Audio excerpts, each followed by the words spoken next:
Hello दोस्तों, आप लोग का फिर से एक बार स्वागत है गांधी स्टडी सर्किल में। तो आज का ये वीडियो पॉलिटेक्निक एंट्रेंस एग्ज़ाम 2023 के स्टूडेंट के लिए काफ़ी फ़ायदेमंद होने वाला है। तो इस वीडियो में हम केमिस्ट्री यानी कि रसायन विज्ञान के कुछ इम्पोर्टेंट क्वेश्चन जो कि 2023 एग्ज़ाम में आने के चांसेस बहुत ज़्यादा है, उसके बारे में डिस्कस करेंगे। तो इस वीडियो को लास्ट तक देखिए, तभी कुछ समझ में आने वाला है। और जो इस चैनल पर नए आए हैं वो इस चैनल को सब्सक्राइब लाइक कर दें और शेयर कर दें, ताकि मेरे द्वारा जो भी अपडेट दिया जाएगा वो आप तक जल्द से जल्द पहुँचे। और कमेंट करना ना भूलें कि वीडियो कैसा लगा। ओके, तो चलिए शुरू करते हैं बिना टाइम को गवाए हुए। तो पहला क्वेश्चन यहाँ पर है, बेकिंग पाउडर, बेकिंग सोडा और एक खाद्य एसिड यानी का मिश्रण है। बोल रहा है कि बेकिंग पाउडर जो है बेकिंग सोडा और किसका मिश्रण है। बेकिंग पाउडर जो है बेकिंग सोडा और किसका मिश्रण है, यहाँ पे यही कहा जा रहा है। तो आइए देखते हैं क्या है। ऑप्शन ए में है ग्लूकोनिक एसिड, दूसरा में है मैलिक एसिड, टार्ट्रिक एसिड और फैक्ट्रिक एसिड। तो आपको बता दें कि बेकिंग पाउडर जो होता है बेकिंग सोडा और टार्ट्रिक एसिड यानी कि टार्ट्रिक यानी कि अगर देखा जाए तो एक तरह से विटामिन सी टार्ट्रिक एसिड का मिश्रण होता है। बेकिंग सोडा जो है बेकिंग पाउडर जो है बेकिंग सोडा और टार्ट्रिक एसिड का मिश्रण होता है। ठीक है, अगला क्वेश्चन, वाशिंग सोडा का यहाँ पे सूत्र पूछ रहा है। Na2CO3 into 5H2O, Na2CO3 into H2O, Na2CO3 into 10H2O और Na2CO3। तो वाशिंग सोडा का जो फार्मूला होता है वो होता है Na2CO3 इंटू 10H2O। ठीक है, अगला क्वेश्चन बोल रहा है, कुछ धातु को पीट कर पतला शीट बनाया जाता है, इस गुण को कहते हैं। इस क्वेश्चन करने का मतलब है कि हम धातु को जो है पीट कर पतला चादर की तरह, मतलब शीट की तरह, चादर की तरह हम उसको बना देते हैं, उस गुण को कहते हैं। तो उस गुण को क्या कहते हैं? धात्विक क्रांति, लचीलापन, अनुनादपूर्ण या आघातवर्ध्यता। तो उस जो कोई भी धातु को पीट कर पतला चादर की तरह यानी शीट की तरह बनाया जाता है, उस गुण को आघातवर्ध्यता कहते हैं दोस्तों। ठीक है, आइए अगला क्वेश्चन कह रहा है, सीसा और डैश तुलनात्मक रूप से ताप में कमजोर संभाग होते हैं।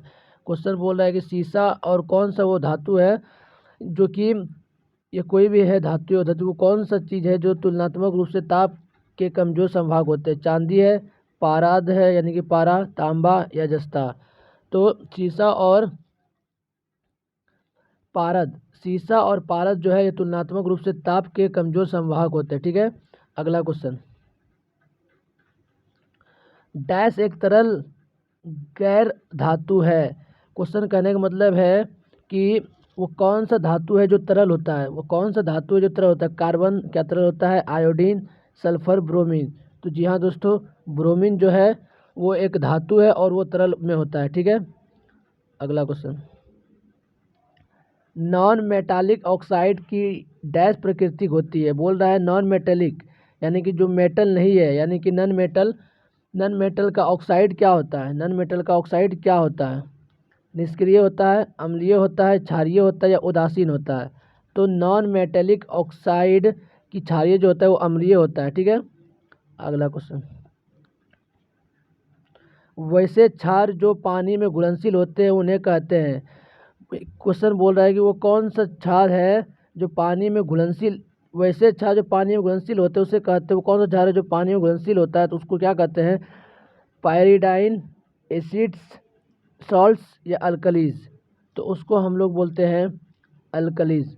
जो जो क्षार पानी में घुलनशील होते हैं उसको अल्कलीज बोलते हैं। ठीक है, अगला क्वेश्चन, निम्नलिखित में से मेटालाइट है, कौन सा चीज़ मेटालाइट है? लिथियम है, सोडियम है, कैल्शियम है, टेल्यूरियम है। कौन सा चीज़ मेटालाइट है? इसका सही ऑप्शन हो जाएगा टेल्यूरियम जो है एक मेटालाइट है। ठीक है, अगला क्वेश्चन, आमतौर पर पीएच मापने के लिए डैश के साथ संश्लेषित कागज का उपयोग किया जाता है। क्वेश्चन बोल रहा है कि वो कौन सा चीज़ है जो कागज के साथ पीएच मापने में उपयोग किया जाता है आमतौर पर? Acid base indicator, redox indicator, external indicator या यूनिवर्सल इंडिकेटर। तो कागज के साथ कोई क्या चीज़ है जो पीएच मापने में जो है उपयोग किया जाता है? तो यूनिवर्सल इंडिकेटर का उपयोग कागज के साथ आमतौर पर पीएच मापने के लिए उपयोग किया जाता है। अगला क्वेश्चन, जब वर्षा के पानी का पीएच डैश से कम होता है तो उसने अम्लीय वर्षा कहते हैं। क्वेश्चन बोल रहा है वर्षा के पानी का पीएच मान कितना होना चाहिए ताकि हम उसको अम्ल की वर्षा कह सके। तो 6.5, 7, 5.6, 7.4। तो जब वर्षा का पानी का पीएच मान 5.6 से कम हो जाएगा तब हम उसको अम्ल वर्षा कहेंगे। ठीक है। अगला क्वेश्चन, सफेद सिल्वर क्लोराइड सूर्य के प्रकाश में भूरा हो जाता है, यह सिल्वर क्लोराइड के डैश के कारण होता है। बोल रहा है सफेद सिल्वर क्लोराइड सूर्य के प्रकाश में भूरा कलर का हो जाता है जो है, ये सिल्वर क्लोराइड जो है किसके कारण होता है? तो किसके कारण होता है? ऑक्सीकरण के कारण होता है, विस्थापन के कारण होता है, न्यूनीकरण के कारण होता है, अपघटन के कारण होता है। ये जो होता है दोस्तों अपघटन के कारण जो है सफ़ेद सिल्वर क्लोराइड सूर्य के प्रकाश में भूरा रंग हो जाता है और ये सिल्वर क्लोराइड अपघटन के कारण होता है। ठीक है। पानी में एसिटिक एसिड के डैश घोल को सिरका कहते हैं। पानी में एसिटिक एसिड के डैश घोल को सिरका कहते हैं। तो किसको बोलते हैं? 35 से 40% घोल रहेगा पानी में एसिटिक एसिड का तब उसको सिरका बोलेंगे। 25 से 30 रहेगा, 5 से 8 रहेगा, 15 से 20 रहेगा। तो यहाँ पे 5 से 8% यानी कि 5 से 8% एसिड अगर पानी में एसिटिक एसिड अगर पानी में घोलेंगे तो ही उसको हम लोग सिरका बोलेंगे। ठीक है।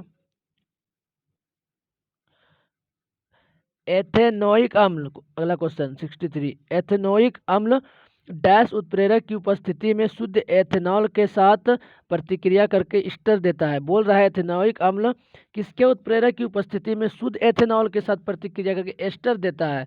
किसकी उपस्थिति में देता है? अम्ल की उपस्थिति में, क्षार की उपस्थिति में, निकेल की उपस्थिति में या पैलाडियम की उपस्थिति में? तो क्वेश्चन क्या बोला? एथेनोइक अम्ल डैश के उत्प्रेरक की उपस्थिति में शुद्ध एथेनॉल के साथ प्रतिक्रिया करके एस्टर देता है। तो अम्ल की उपस्थिति में जो है ये शुद्ध एथेनॉल के साथ प्रतिक्रिया करके एस्टर देता है। ठीक है। अब इजी क्वेश्चन है, ये 10th क्लास का क्वेश्चन है, बहुत इजी क्वेश्चन। जो बच्चे 10th क्लास में साइंस में खासकर फिजिक्स और केमिस्ट्री और मैथ में जो बच्चे अच्छे से ध्यान दिए होंगे वो इस एग्ज़ाम को इजी से निकाल लेंगे। ज़्यादा हार्ड क्वेश्चन नहीं पूछा जाता है। तो अगला क्वेश्चन, आधुनिक आवर्त सारणी डैश पर आधारित होता है? आधुनिक आवर्त सारणी किस पर आधारित होता है? परमाणुमिक भार पर, परमाणुमिक संख्या, परमाणुमिक आकार और रासायनिक प्रकृति। तो परमाणुमिक यहाँ पे एटम को बोला गया है, atomic weight, atomic number, atomic size या केमिकल नेचर। किसके किसके आधुनिक आवर्त सारणी जो है किस पर आधारित है? तो आधुनिक आवर्त सारणी जो है परमाणुमिक संख्या पर आधारित है। ठीक है। अगला, डैश सीमित हवा में अयस्कों को प्रबलत से गर्म करने की एक प्रक्रिया है। वो क्या है जो सीमित हवा में अयस्कों को प्रबलत से गर्म करने की एक अभिक्रिया है? रेडॉक्स है, रिडक्शन है, ऑक्सीडेशन है, रोस्टिंग है या कैल्शियम है? तो डैश सीमित हवा में अयस्कों को प्रबलत से गर्म करने की एक प्रक्रिया है, वो है कैल्सिनेशन। कैल्सिनेशन जो है वो सीमित हवा में अयस्कों को प्रबलत से गर्म करने की एक प्रक्रिया। ठीक है। डैश और सीजियम का गलनांक बहुत कम होता है। वो कौन सा धातु है या फिर जो भी है उसका गलनांक और सीजियम का गलनांक बहुत कम होता है? क्या है? थालियम है, रेडियम है, मैलियम है या तांबा है? वो कौन सा धातु है जो सीजियम उसका और सीजियम का गलनांक बहुत ही कम होता है? तो वो है मैलियम। मैलियम और सीजियम का गलनांक बहुत कम होता है। ठीक है। अगला क्वेश्चन, डैश एक गैर धातु है लेकिन ये चमकीला होता है। क्वेश्चन बोल रहा है वो क्या है, वो कौन सा एक धातु है जो कि एक गैर धातु भी है और यह एक चमकीला भी होता है? क्या फ्लोरीन है, ब्रोमीन है, क्लोरीन है या आयोडीन है? तो इसका आंसर हो जाएगा आयोडीन जो है एक गैर धातु है लेकिन चमकीला होता है। ज्ञात प्राकृतिक पदार्थ में डैश सबसे कठोर है, उनका गलनांक सबसे अधिक होता है। बहुत इजी क्वेश्चन है। बोल रहा है वो कौन सा पदार्थ है जो सबसे कठोर भी है और इसका गलनांक भी बहुत अधिक होता है। तो देख लेते हैं ऑप्शन, हीरा, ग्रेफाइट, सिलिकॉन कार्बन या फुलेरिन। तो इसका आंसर हो जाएगा हीरा। हीरा जो है वो सबसे कठोर पदार्थ है प्राकृतिक में और इसका गलनांक बहुत अधिक होता है। इसका गलनांक बहुत अधिक होता है। ठीक है।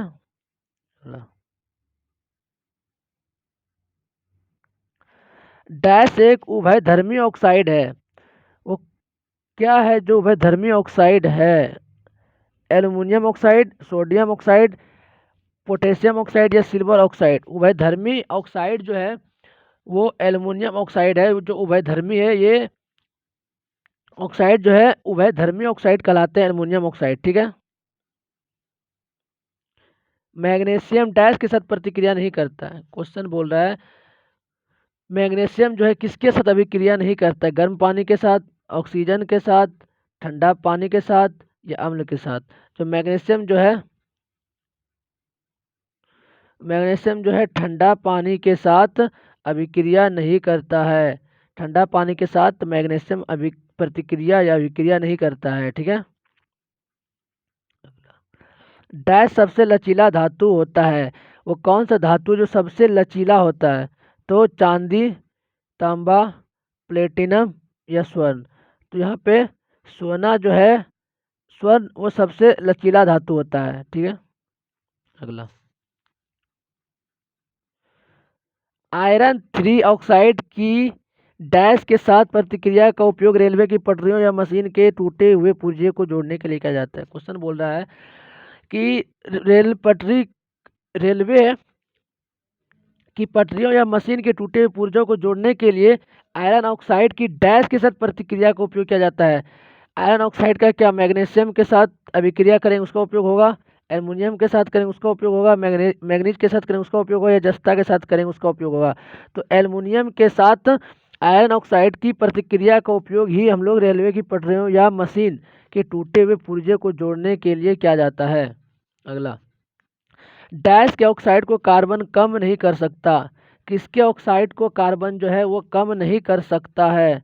एल्युमिनियम के ऑक्साइड को, जिंक के ऑक्साइड को, एसएन के ऑक्साइड को या Fe के ऑक्साइड को। तो एल्युमिनियम के ऑक्साइड को जो है कार्बन कम नहीं कर सकता है। ठीक है। अगला, स्टील और लोहे को जस्ता की एक पतली परत के साथ कोटिंग करके जंग से बचाने की एक विधि है। बोल रहा है कि स्टील और लोहे को जस्ता की एक पतली परत के साथ कोटिंग करके जंग से बचाने के लिए एक विधि डैश है। टिंजिंग है, एंडोडाइजिंग है, गल्वेनाइजेशन है या फॉस्फेटिंग है। तो गल्वेनाइजेशन जो है ये स्टील और लोहे को जस्ता के पतली परत के साथ कोटिंग करके जंग से बचाने की एक विधि है, गल्वेनाइज। ठीक है। अगला क्वेश्चन बोल रहा है कांस्य मतलब कांसा जो है वो तांबा और किसका मिश्र धातु है? ये जो कांसा है ये मिश्र धातु, एक मिश्र धातु है। ये तांबा और किसका मिश्रण है? जस्ता का है, क्रोमियम का है, निकेल का, या टीन है। जो कांस जो है दोस्तों, कांसा वो टीन और तांबा का मिश्र धातु होता है। टीन और तांबा का मिश्र धातु होता है कांसा। अगला क्वेश्चन, सब्जियों के पदार्थ का कंपोस्ट में अवघटन डैश रिएक्शन के उदाहरण है। तो यहाँ देखिए पूरा इंग्लिश में लिखा है एंडोथर्मिक, एक्सोथर्मिक, डिस्प्लेसमेंट और डबल डिस्प्लेसमेंट। तो एक चीज आपको बता दें कि एंडोथर्मिक का जो नाम है उसको संयोजन बोलते हैं और एक्सोथर्मिक को वियोजन बोलते हैं और डिस्प्लेसमेंट को विस्थापन बोलते हैं और डबल डिस्प्लेसमेंट को द्विविस्थापन बोलते हैं, जो कि आप लोग ने 10th क्लास में पढ़ा होगा। तो यहाँ पे क्वेश्चन है सब्जियों के पदार्थ का कंपोस्ट में अपघटन कौन सा रिएक्शन कहलाता है? संयोजन, वियोजन, विस्थापन या द्विविस्थापन। तो इसका सही आंसर हो जाएगा वियोजन, मतलब एक्सोथर्मिक। एक्सोथर्मिक रिएक्शन जो है यानी कि वियोजन वियोजन रिएक्शन वियोजन अभिक्रिया जो है ये सब्जी के पदार्थ का कंपोस्ट के अपघटन जो होता है वो वियोजन अभिक्रिया का एक उदाहरण है। ठीक है, अब एक और इजी क्वेश्चन पूछ रहा है, प्लास्टर ऑफ पेरिस का सूत्र पूछा। यहाँ पे बोल रहा है प्लास्टर ऑफ पेरिस को डैश कहते हैं, प्लास्टर ऑफ पेरिस को क्या बोलते हैं, CaSO4 into H2 half H2O, CaSO4 into H2O, CaSO4 into 2H2O और CaSO4। तो प्लास्टर ऑफ पेरिस का जो सही सूत्र है CaSO4 into half H2O, calcium sulphate, calcium sulphate को ही प्लास्टर ऑफ पेरिस बोलते हैं। ठीक है, अगला क्वेश्चन, डैश सीसा और टीन का एक मिश्र धातु है। यहाँ पे फिर बोल रहा है वो कौन सा मिश्र धातु है जो सीसा और टीन का एक मिश्र धातु है, क्या है, देख लेते हैं। सोल्डर है, पीतल है, एमाग्लम है, या इनमें से कोई नहीं। तो दोस्तों सोल्डर जो है ये सीसा और टीन का एक मिश्र धातु होता है, सोल्डर जो है सीसा और टीन का मिश्र धातु होता है। अगला क्वेश्चन, जस्ता और सीसा डैश से अधिक प्रतिक्रियाशील तत्व है। बोल रहा है जस्ता और सीसा जो है किससे अधिक अभिक्रियाशील है। तो ऑप्शन देख लेते हैं, तांबा, एल्युमिनियम, कैल्शियम या मैग्नीशियम। तो जस्ता और सीसा जो है वो तांबा से अधिक प्रतिक्रियाशील तत्व है। अगला क्वेश्चन, जब वसा और तेल डैश होते हैं तो वो पुराने हो जाते हैं और उनके गंध और स्वाद बदल जाते हैं। बोल रहा है कि वसा यानी कि घी वगैरह जो है यानी कि तेल वाला चीज़, वसा और तेल क्या होता है जो वो पुराने हो जाते हैं और उससे गंध आने लगते हैं, अब चयित हो जाते हैं, अब घटित हो जाते हैं, ऑक्सीकृत हो जाते हैं, अब क्षेपित। ये क्वेश्चन 10th क्लास का है, ये क्वेश्चन 10th में दिया हुआ है कि जब वसा और तेल जो है अपचयित हो जाते हैं तब जो है उनसे गंध आने लगता है और वो बहुत पुराने हो जाते हैं। ठीक है, अगला, मैग्नीशियम रिबन को चमकदार सफ़ेद फ्लेम में जलाया जाता है तो वो सफ़ेद पाउडर में परिवर्तित हो जाता है, तो वो पाउडर है। बोल रहा है मैग्नीशियम रिबन को चमकदार सफ़ेद फ्लेम में उसको जलाया जाता है तो वो सफ़ेद पाउडर में परिवर्तित हो जाता है, वो पाउडर क्या है, मैग्नीशियम ऑक्साइड है, मैग्नीशियम कार्बोनेट है, मैग्नीशियम हाइड्रोक्साइड या मैग्नीशियम नाइट्रेट है। तो वो सफ़ेद पाउडर जो है वो मैग्नीशियम ऑक्साइड होता है। ठीक है, वो मैग्नीशियम रिबन को जब जलाएंगे सफ़ेद चमकदार फ्लेम में तो उनसे जो सफ़ेद पाउडर परिवर्तित हो जाएगा उसको मैग्नीशियम ऑक्साइड बोलेंगे। ठीक है, वो मैग्नीशियम ऑक्साइड ही रहता है। अगला, वैसे यौगिक का नाम बताएं जिनका उपयोग पानी के अस्थायी खारापन को दूर करने में किया जाता है। देखिए यहाँ क्वेश्चन घुमाया गया है, बोल रहा है वैसे यौगिक का नाम बताएं जिनका उपयोग पानी के अस्थायी खारापन को दूर करने में किया जाता है, सोडियम कार्बोनेट का, ब्लीचिंग पाउडर का, सोडियम बाइकार्बोनेट का या बेकिंग सोडा का। तो यहाँ पे स्टूडेंट फंसने के ज़्यादा चांस क्या रहते हैं, यहाँ पे एक ब्लीचिंग पाउडर दे गया है तो बहुत से स्टूडेंट यहाँ पे ब्लीचिंग पाउडर मार देंगे कि यौगिक को अस्थायी खरापन को दूर करने के लिए ब्लीचिंग पाउडर का उपयोग किया जाता है, तो बिल्कुल नहीं। तो ब्लीचिंग पाउडर का उपयोग जो है उससे पानी में जो गंदगी है, कीड़े मकोड़े हैं, उसको निकालने के लिए किया जाता है और खारापन को दूर करने के लिए सोडियम कार्बोनेट का उपयोग किया जाता है। ठीक है, अगला क्वेश्चन, कैल्शियम ऑक्साइड पानी के साथ तीव्रता से प्रतिक्रिया करके डैश उत्पन्न करता है।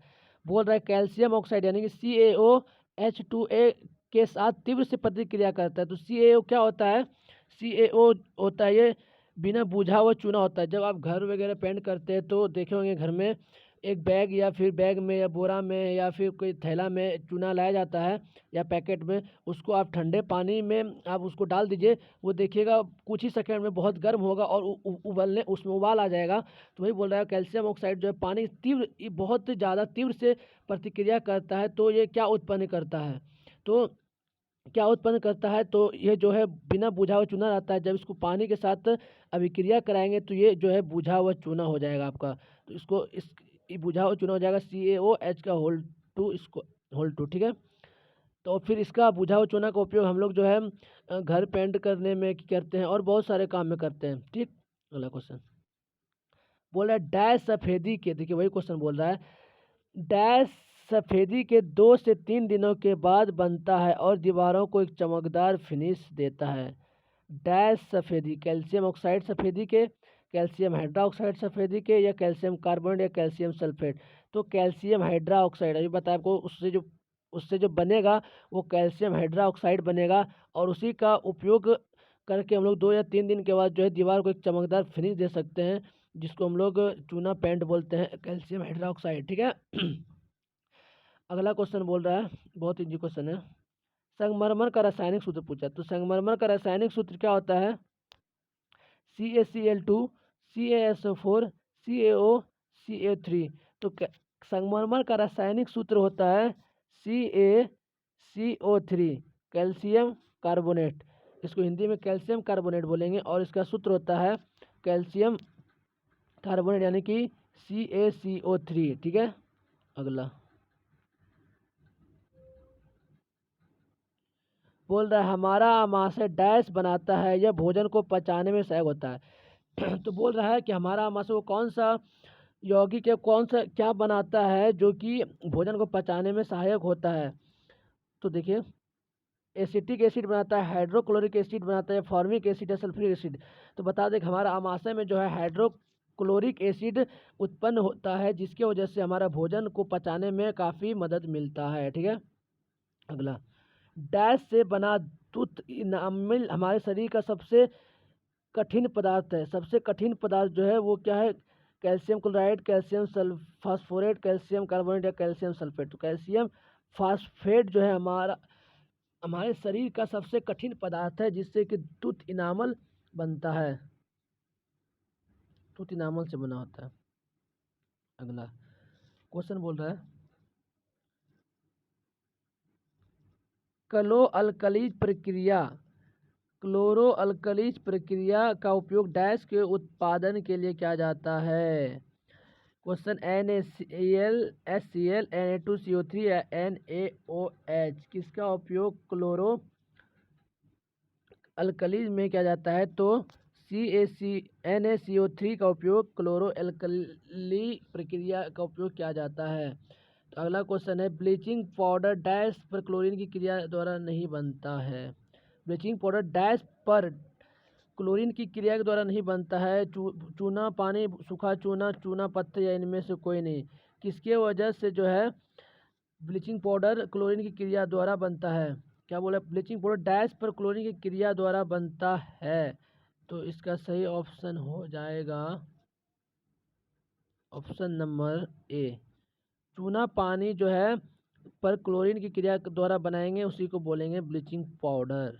Next question, sodium hydrogen carbonate NaSO3 है, क्या है? बेकिंग सोडा है, वॉशिंग सोडा है, ब्राइन है या इनमें से कोई नहीं। तो NaHCO3 जो है इसको हम लोग बेकिंग सोडा बोलते हैं। ये बेकिंग सोडा का रासायनिक सूत्र है सोडियम हाइड्रोजन कार्बोनेट NaCO3। तो नेक्स्ट क्वेश्चन, अपक्षेपण प्रतिक्रिया उत्पन्न करती है। अपक्षेपण प्रतिक्रिया क्या उत्पन्न करती है? तो कार्बनिक यौगिक, तेल एवं वसा, घुलनशील नमक या अघुलनशील नमक उत्पन्न करता है। क्या उत्पन्न करता है? तो यहाँ पर अघुलनशील नमक जो है वो उत्पन्न करता है अपक्षेपित प्रतिक्रिया या अभिक्रिया। नेक्स्ट क्वेश्चन है, क्या होता है जब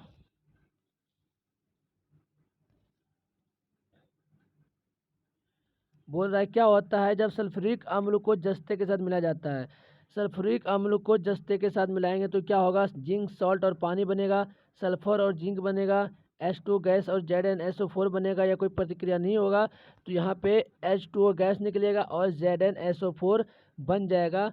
ये एक तरह का जो है संयोजन अभिक्रिया है। ठीक है। नेक्स्ट, ये बोल रहा है कि 2NaOH plus ZnX plus H2 बोल रहा है यहाँ पे कि ये नेक्स्ट है, एक सेकेंड, यहाँ पे बोल रहा है, इसको अभी रहने दीजिए, इसको आप छोड़ दीजिए। तो बोल रहा है कि यहाँ पे ये एक तरह का संयोजन अभिक्रिया है, सॉरी वियोजन अभिक्रिया है। यहाँ पे बोल रहा है कि नहीं, ये विस्थापन अभिक्रिया। तो यहाँ पे बोल रहा है कि इसको आप लोग को एक मतलब बनाना, एक्स जो है, एक्स क्या है, या विस्थापन अभिक्रिया या विस्थापित, यहाँ पे जो है NaOH, तो ये OH जो है Zn के साथ अभिक्रिया कर लेगा और बन जाएगा ZnOH का होल 2 प्लस H2O, तो बन जाएगा zinc hydra oxide plus H2 बन जाएगा। तो H2 यहाँ पे लिखा हुआ है प्लस एक्स है, तो एक्स के बदले यहाँ पे एक्स को वो नहीं लिखा है, एक्स लिखा है किसके बदले, ZnOH के 2 के बदले, मतलब जिंक ऑक्साइड। यहाँ पे आंसर हो जाएगा आपका जिंक ऑक्साइड, नहीं sorry, zinc hydra oxide, zinc hydra oxide,